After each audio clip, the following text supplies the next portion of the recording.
Bismillahirrahmanirrahim. Assalamualaikum warahmatullahi wabarakatuh. Innal hamdalillah nahmaduhu wa nasta'inuhu wa nastaghfiruh. Wa na'udzu billahi min syururi anfusina wa min sayyiati a'malina. May yahdihillahu fala mudhillalah wa may yudlil fala hadiyalah. Asyhadu an la ilaha illallah wa asyhadu anna Muhammadan 'abduhu wa rasuluhu la nabiyya ba'dah. Allahumma salli ala sayyidina Muhammad wa ala ali sayyidina Muhammad kama sallaita ala sayyidina Ibrahim wa ala ali sayyidina Ibrahim fil alamina innaka Hamidum Majid. Allahumma iftah lana hikmataka wansur alaina min khazaini rahmatika ya arhamar rahimin. Allahumma rzuqna fahman nabiyyin wa hifdzal mursalin wa malaikatikal muqarrabin, amin. Anak-anakku sekalian yang dimuliakan oleh Allah Subhanahu wa taala, pada hari ini kita akan membahas tentang i'tikaf. Definisi i'tikaf ya dan lain sebagainya. Bapak harap kalian selalu dalam keadaan sehat walafiat, diberkahkan rizki, dimudahkan untuk mendapatkan ilmu yang barakah, dijadikan anak-anak yang soleh-solehah, berbakti kepada orang tua, dan seyogyanya kalian juga bisa mengabdi kepada agama Islam, dinul Islam, dan digolongkan menjadi orang-orang yang beriman dan bertakwa pada Allah Subhanahu wa taala. Anak-anak sekalian yang dimuliakan oleh Allah Subhanahu wa taala, sekarang kita akan membahas tentang i'tikaf. Ya.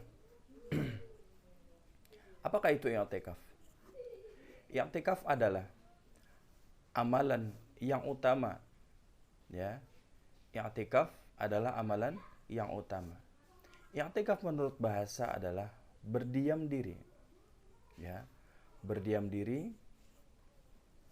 Adapun secara syariat, yang dimaksud dengan i'tikaf adalah berdiam diri di dalam masjid dalam rangka beribadah kepada Allah Azza wa Jalla.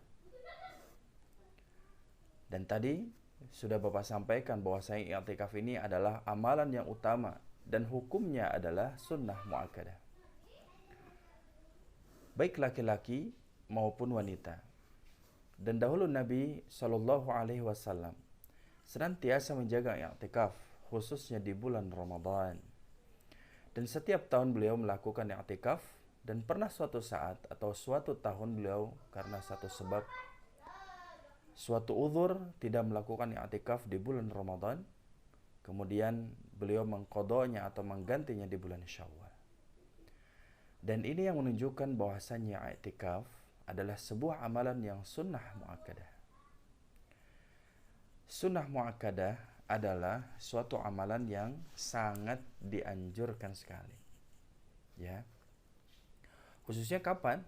Khususnya adalah 10 hari di bulan Ramadan. Makanya untuk itu persiapkan diri kita untuk bisa beriktikaf di masjid. Beliau membawakan beberapa hadis. Ya. Yang pertama adalah dari Aisyah, ya, semoga Allah meridhai beliau. Anna Rasulullah sallallahu alaihi wasallam kana ya'takifu fil ashril awakhir min Ramadan. Artinya bahwa Rasulullah sallallahu alaihi wasallam dahulu melakukan i'tikaf di 10 hari yang terakhir di bulan Ramadan. Dan sekarang pertanyaannya, sampai kapan? Ya, hatta tawaffahullah, hatta sehingga Allah mewafatkan beliau. Menunjukkan bahwasanya setiap tahun beliau sallallahu alaihi wasallam selalu senantiasa melakukan i'tikaf.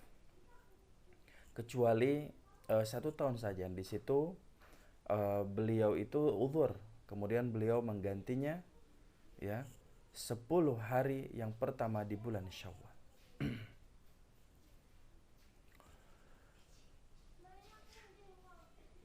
Sepeninggalan beliau Rasulullah Shallallahu Alaihi Wasallam, maka istri beliau juga melakukan i'tikaf, menunjukkan bahwasanya i'tikaf bukan hanya khusus bagi Nabi Shallallahu Alaihi Wasallam, karena masih dilanjutkan i'tikaf oleh istri-istri beliau Shallallahu Alaihi Wasallam setelah beliau wafat.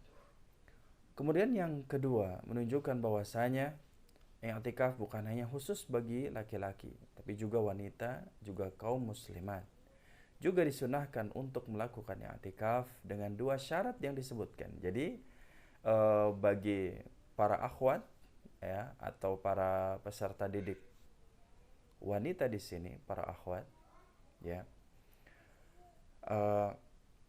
ada dua syarat yang dimana mengharuskan kalian kalau mau beriktikaf harus terpenuhi kedua syarat tersebut. Apa itu yang pertama? Yang pertama adalah izin dari wali, ya, wali wanita tersebut, baik itu suaminya kalau sudah menikah, atau wali orang tuanya, atau wali yang lain. Kalau misalnya kalian dititipkan kepada misalnya uwa, ya, atau budenya, atau pak le dan sebagainya, nah maka harus izin ke walinya yang diamanahi tersebut sebagai pengganti daripada izin dari orang tua. Kemudian yang keduanya adalah tempat yang digunakan waktu i'tikaf bagi wanita tadi adalah tempat yang aman dari fitnah, aman yang tidak ada madarat, tidak ada yang mengganggu, tidak ada yang membahayakan bagi wanita tersebut.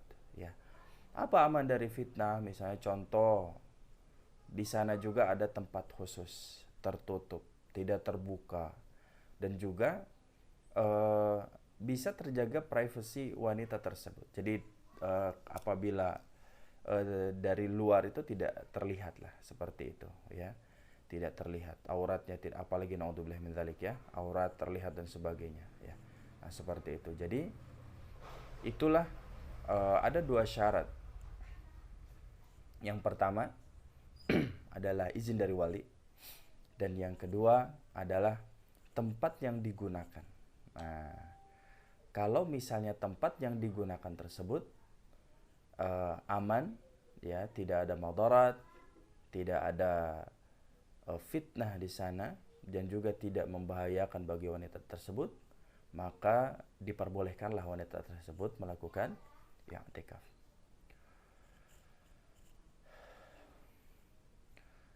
I'tikaf sebagaimana hal yang dilakukan oleh para istri Nabi Shallallahu Alaihi Wasallam di dalam sebuah lafaz, karena Rasulullah Shallallahu Alaihi Wasallam ya'takifu fi kulli Ramadan wa idza shalla al-ghadata dakhala makanahu alladhi i'takafa fihi.